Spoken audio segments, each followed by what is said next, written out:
What makes you cool is your attitude, your inner self. It's not the way your hair is cut. It's not the clothes you wear. Not the clothes you wear. It's not what you drink. You got that right.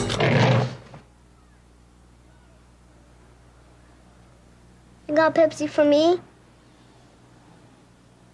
Who knew?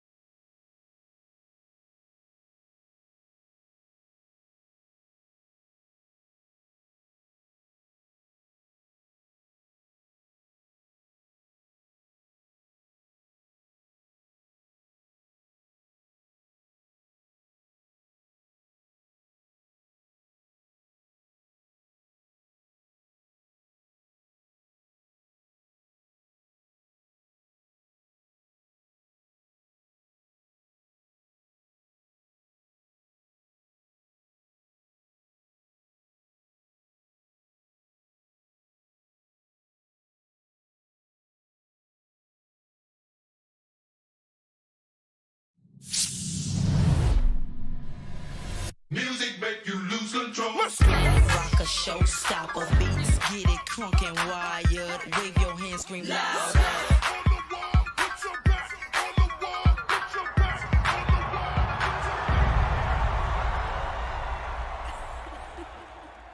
Everybody here get it out of control.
What makes you cool is your attitude, your inner self. It's not the way your hair is cut. It's not the clothes you wear. Not the clothes you wear. It's not what you drink. You got that right.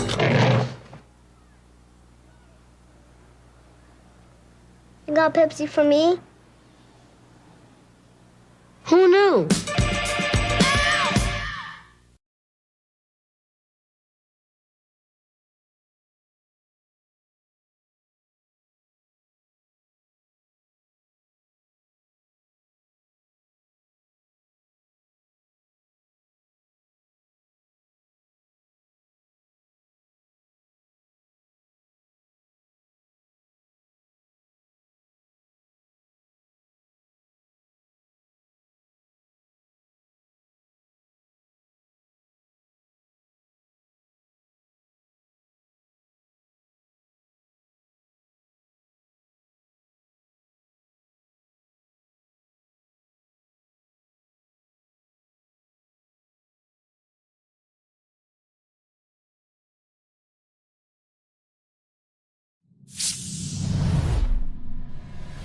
Music make you lose control. Rock a showstopper, beats get it crunk and wired. Wave your hands, scream loud.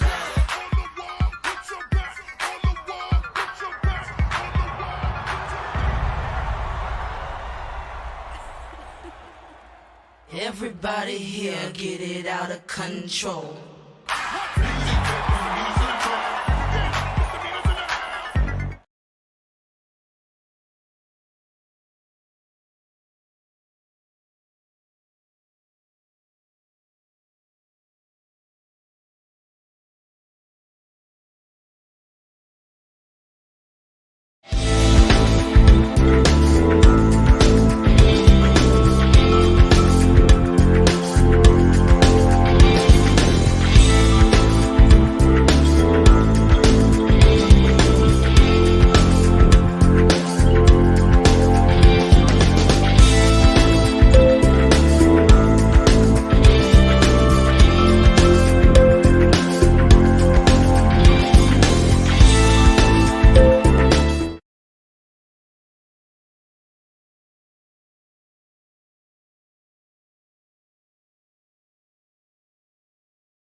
What makes you cool is your attitude. Your inner self.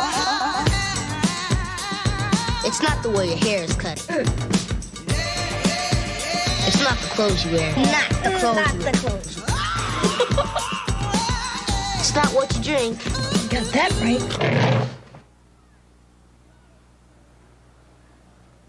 You got Pepsi for me? Who knew?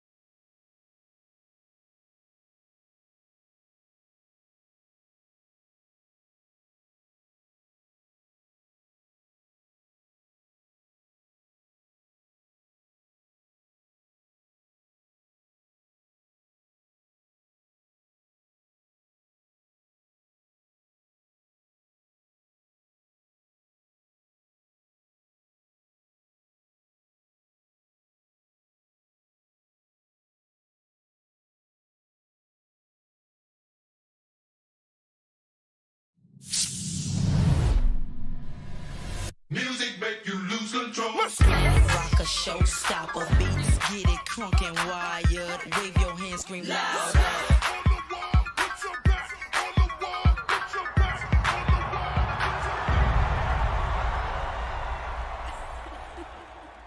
Everybody here get it out of control.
What makes you cool is your attitude. Your inner self.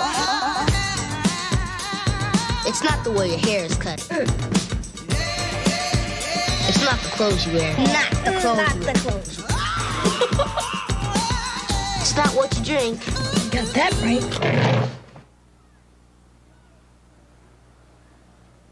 You got Pepsi for me? Who knew?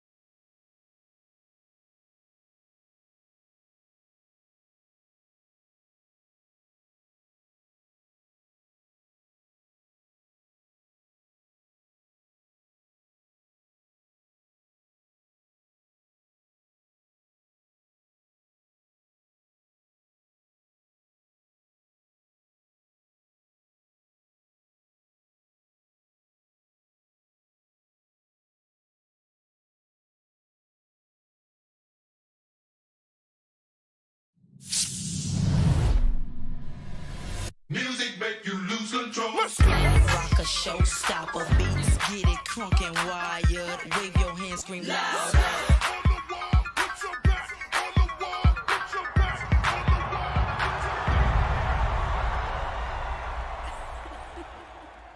Everybody here get it out of control.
What makes you cool is your attitude. Your inner self.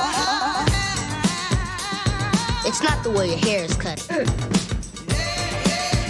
It's not the clothes you wear. Not the clothes. It's not what you drink. You got that right.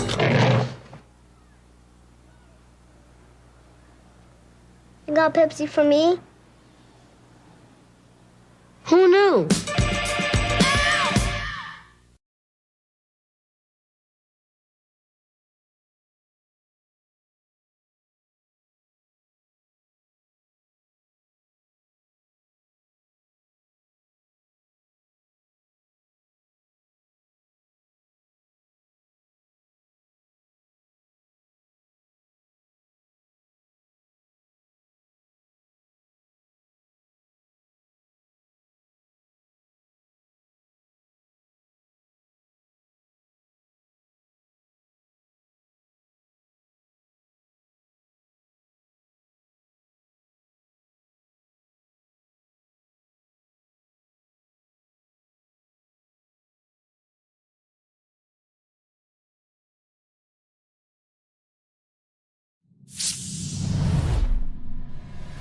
Music make you lose control. Rock a showstopper, beats get it crunk and wired. Wave your hands, scream loud.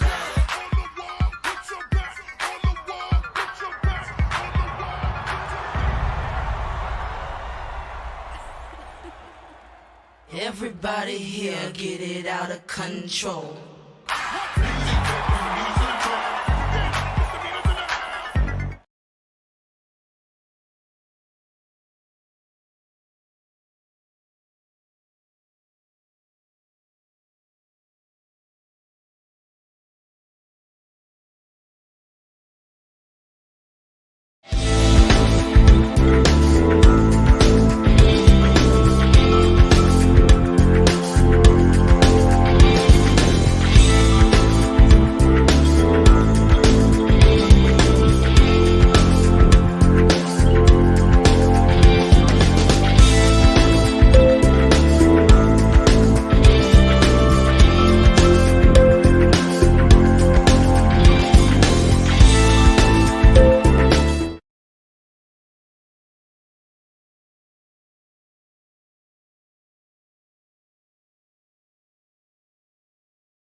Hi guys, we're here at the Museum of Northern Arizona and we are on the research site. A lot of you may not even know that we have a research site, or you may have not even seen it, but we're across the street from our exhibit building and we do active research here at the Museum of Northern Arizona.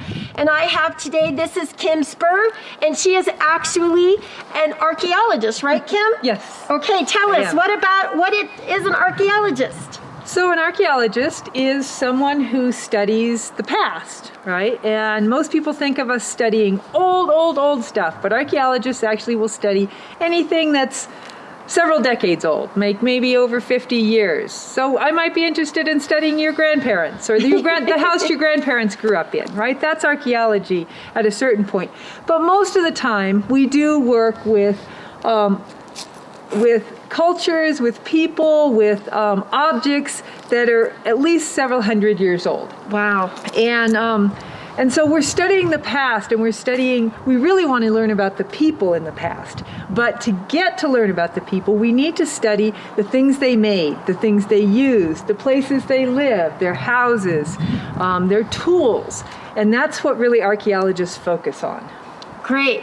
What would you say that you look forward to in your job? What's your most favorite thing that you like to do with your job? Well, 95% of archaeologists will tell you they want to be in the outside and the outdoors. One of the reasons that a lot of people go into archaeology and study that is because they want to be able to work outside. We have to work in the office everybody does, but we really spend a lot of time outside because that's where the objects and the things that we study are most of the time. Although, sometimes we bring those things back to the lab and we study them in the lab because we have more tools, or we have better weather, or we have specific tools that we need to study those. Great. If somebody does want to be an archaeologist when they grow up, what do you have to do to prepare for that? And what kind of, obviously you have to go to school, right. What do you have to take in school? Well, history. It helps a lot to learn about geology because sometimes what we find is buried, and so you have to understand the geology to understand how it got buried or how best to unbury it without damaging it. It helps to study math because sometimes you have a big collection of things and you want to look at the statistics, how many things are like this and how many things are like this. And so statistics is important. I would say if you want to be an archaeologist, you should take a lot of science, but you have to take English too because you have to learn how to write. Right. We have to produce reports both for the people we work for and also for the public so that we can educate people. So I think a well-rounded education. Most archaeologists go to college and they get at least a 4-year college degree. Lots of people then continue on for another 4 years and get a master's degree. Wow. And then if you want to teach, you have to go to even more school.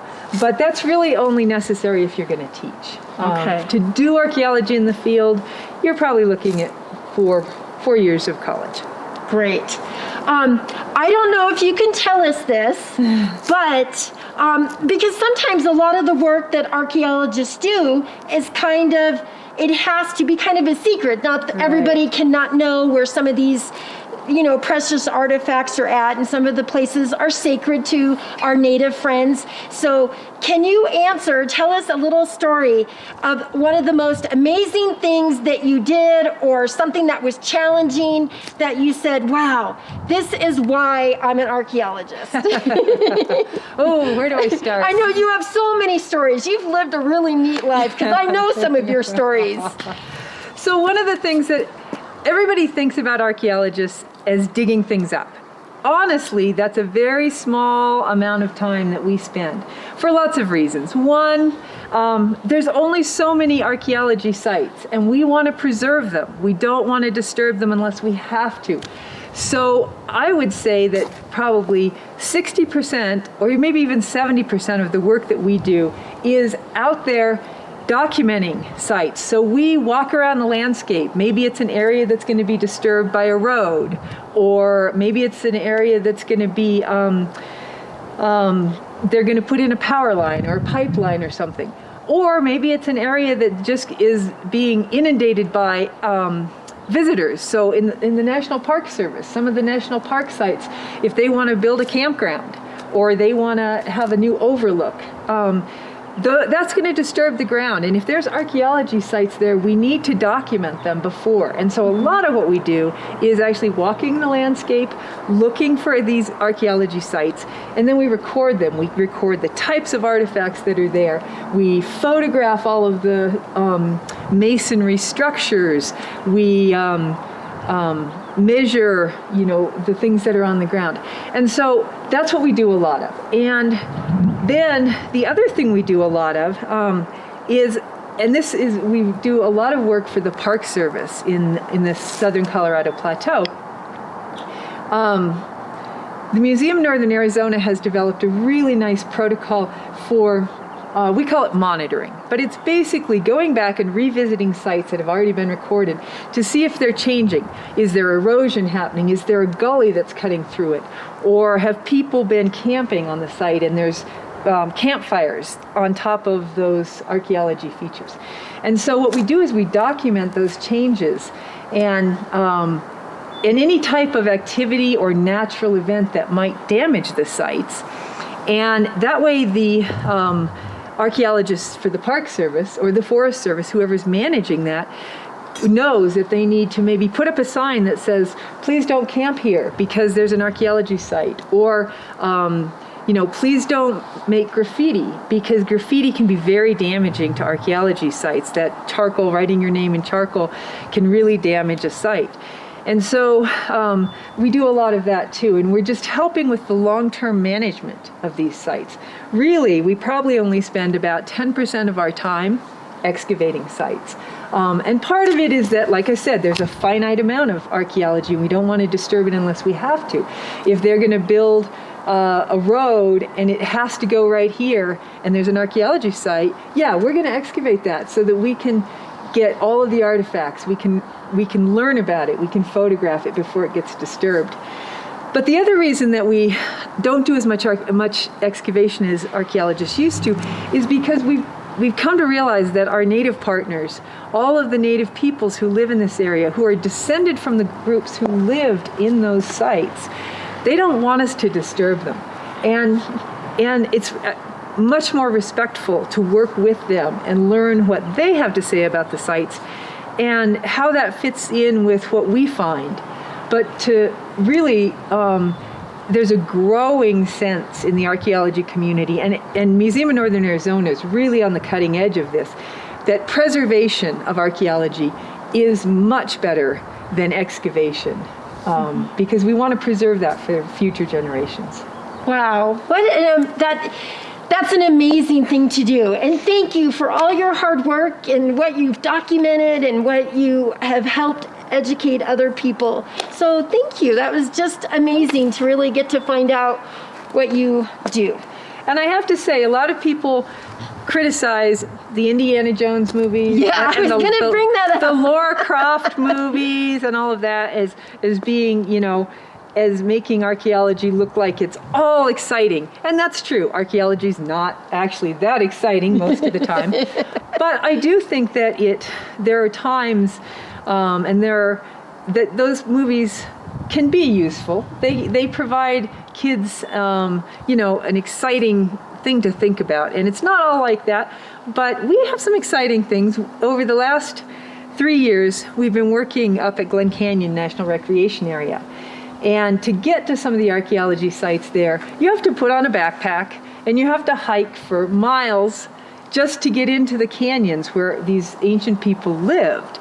And so, it's an adventure in that sense. Yeah, dealing with the weather. Yep. You have to be physically fit. Yep. And you have to watch for snakes. Oh, yeah. And, animals. And flash floods. Oh, wow. And that kind of thing. But once you get there, it's really rewarding to be able to see these places and to document them and know that you're helping preserve them. That is wonderful. That's the best thing about archaeology. Well, thank you. You're welcome. We're here on the research side of the Museum of Northern Arizona because the month of March is Archaeology Month. And we're going to talk to some real archaeologists today to find out what it is that they do and what really is archaeology. So before we get to meet our archaeologists and our scientists, we have some vocabulary words to go over. And I want you to be listening for these words as our archaeologist is talking about them today. So put your listening ears on. Of course, we have to have archaeology, the study of the past from what is left behind. So listen for archaeology. We have our next one, which is pottery, the things made of clay. So look for pottery.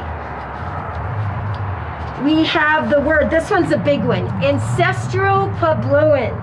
This is the ancestors of the modern Native American people that live here on the Colorado Plateau. And the Colorado Plateau is this area that is northern Arizona, most of Utah, some of Colorado, and some of New Mexico. That's the Colorado Plateau. So be listening for that word, ancestral Puebloan. The other vocabulary word we have is sherds. These are broken pots that help us learn about the ancestral Puebloan, or the prehistoric people that lived here before. We have another one.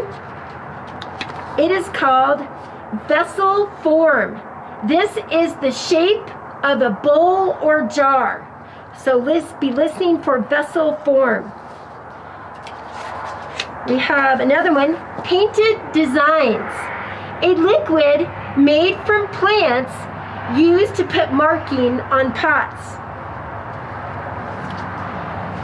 We have surface treatment.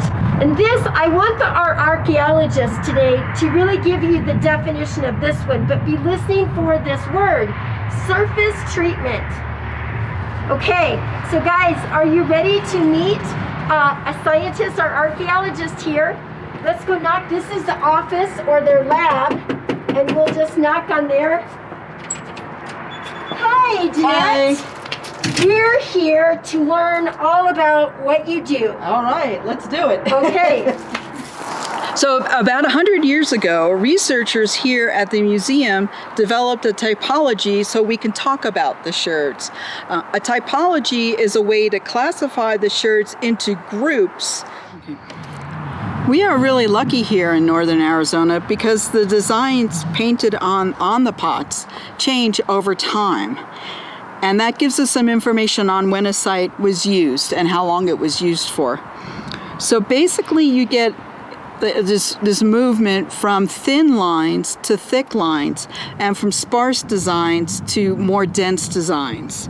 So as an example, here we have the thin lines going to thicker lines, and they get these back in spot, and they get just some more. Then here we get really dense design, and it gets even denser. And so these are the type names and when they were made. And as you can see how the trend is from sparse to dense. We also use surface treatment to help with identifying types. So here's a plain surface. You can see it's really smooth. This is a banded surface. You can see the bands down the neck.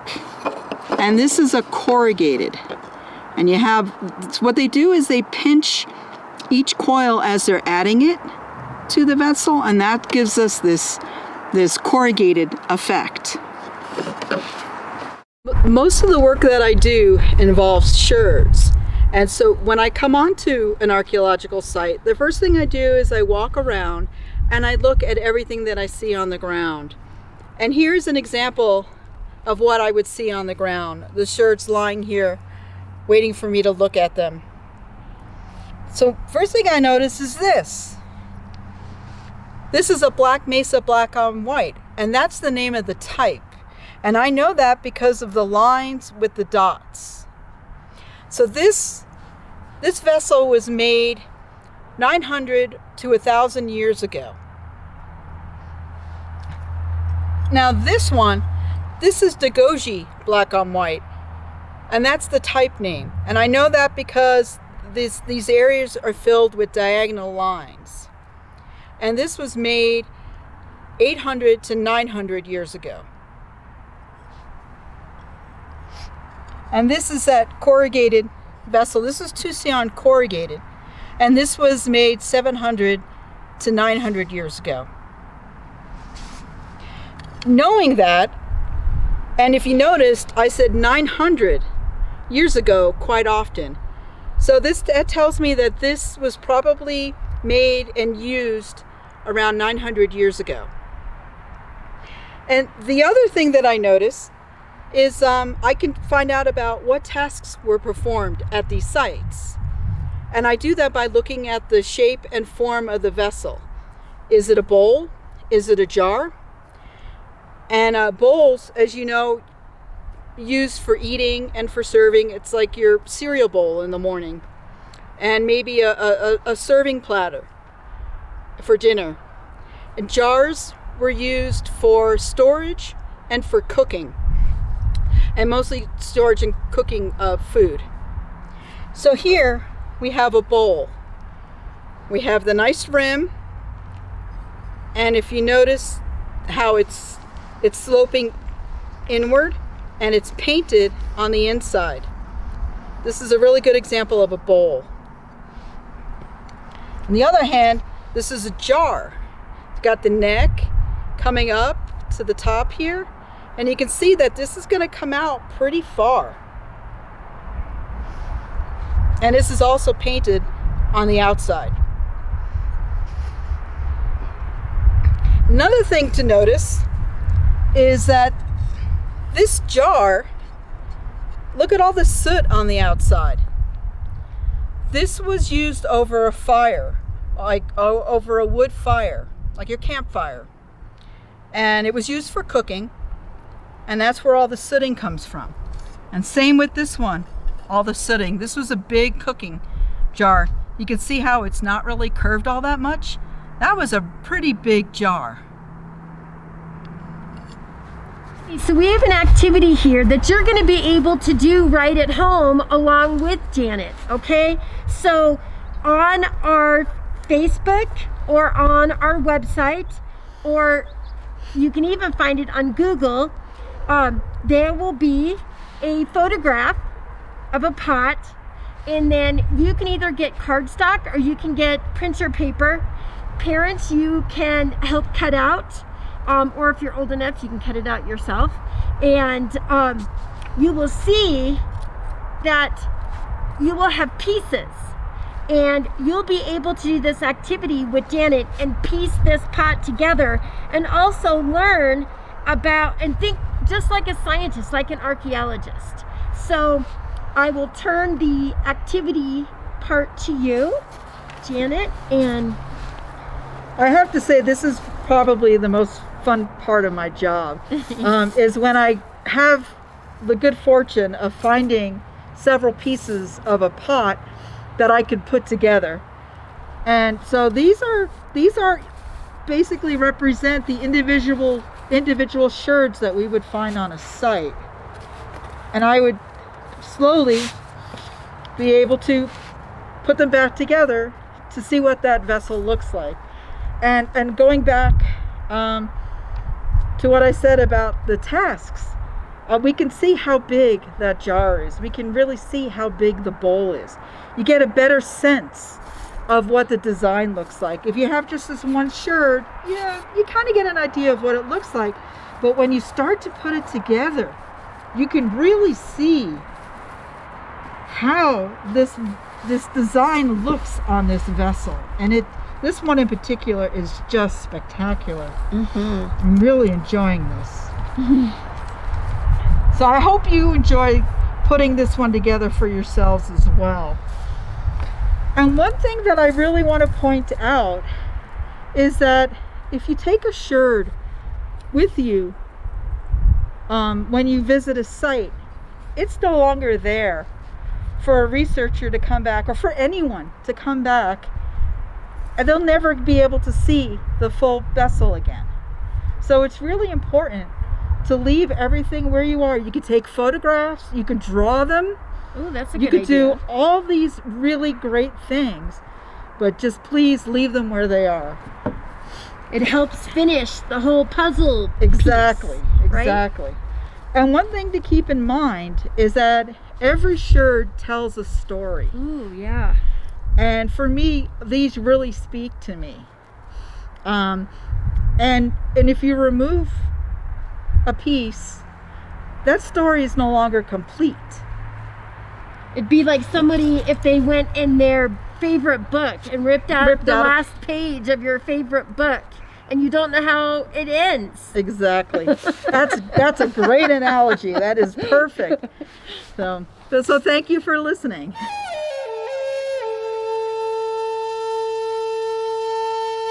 Janet, let's put this thing together, okay?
and our eyes flow with memories.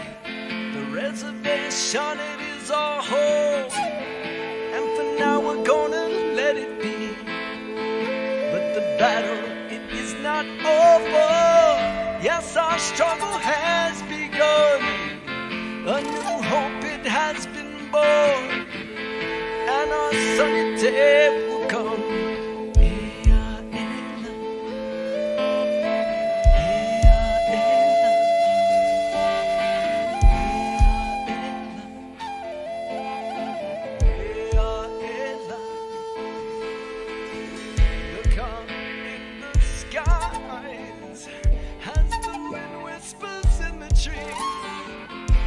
Top a floating cloud that echoes to be free.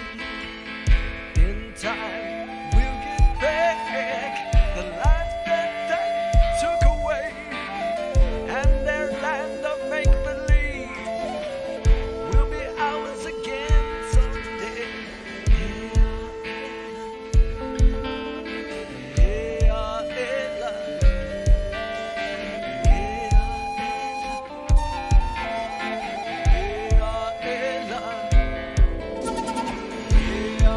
Well, Janet, I want to thank you for the time that you took to spend with us and teach us all of this great stuff about archaeology.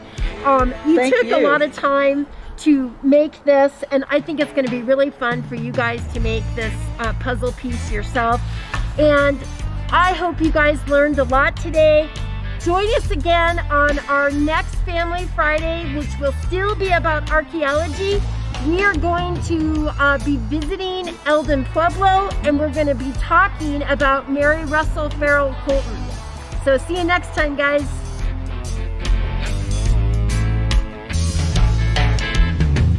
Our people have survived. What makes you cool is your attitude. Your inner self.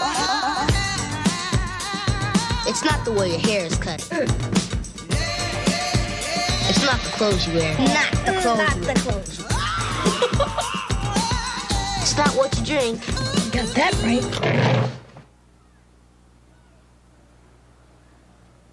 You got Pepsi for me? Who knew?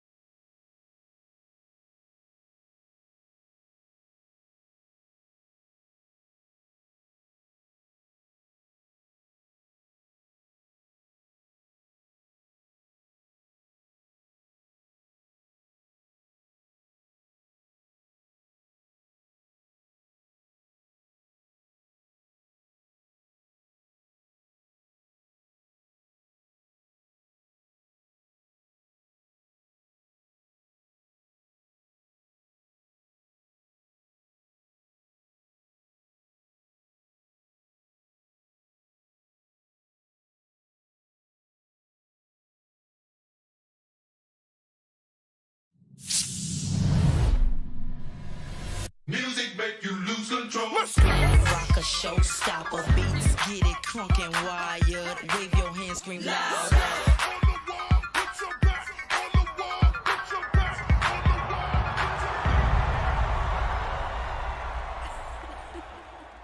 Everybody here get it out of control.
What makes you cool is your attitude. Your inner self. It's not the way your hair is cut. It's not the clothes you wear. Not the clothes. Not the clothes. It's not what you drink. You got that right.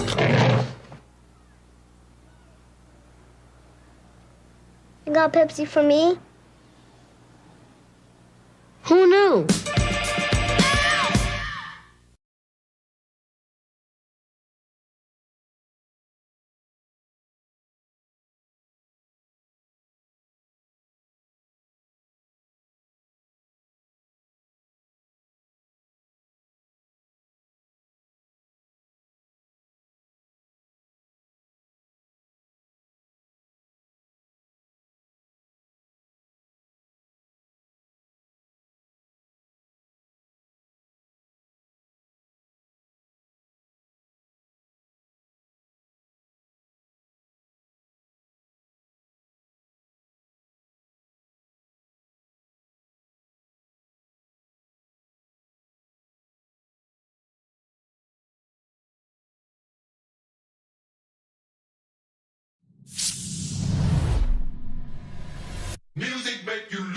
control. Let's go. Rock a showstopper, beats get it crunk and wired. Wave your hands, scream loud. On the wall, put your back. On the wall, put your back.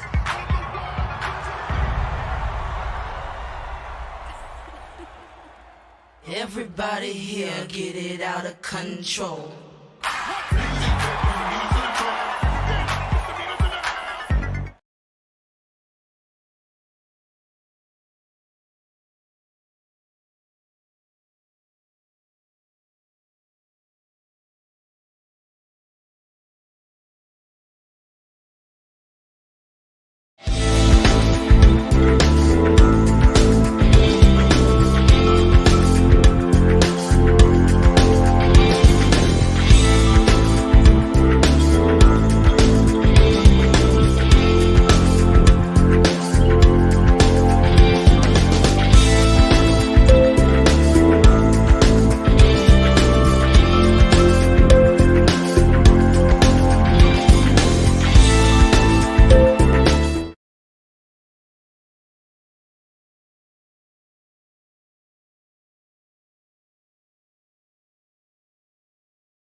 What makes you cool is your attitude. Your inner self. It's not the way your hair is cut. It's not the clothes you wear. Not the clothes. It's not what you drink. You got that right.